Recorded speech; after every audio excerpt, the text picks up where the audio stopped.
13 casi di malattia neuroinvasiva, 67 di febbre con sintomi simili influenzali. Con gli 80 pazienti colpiti dal virus West Nile, sono la città di Padova e la sua provincia il territorio della regione che più ha sofferto per la diffusione della malattia. A Venezia in queste ore si è insediata la commissione permanente presieduta dall'assessore alla sanità Luca Coletto, che avrà il compito di rafforzare e monitorare le attività di prevenzione con l'obiettivo di limitare la diffusione del virus.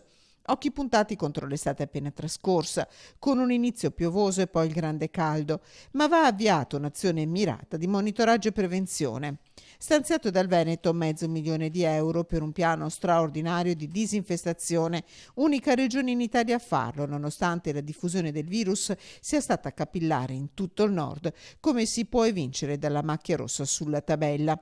In totale nel Veneto sono stati 211 casi di West Nile rilevati dall'assessore Coletto, la richiesta di attivazione di un tavolo di confronto a livello nazionale.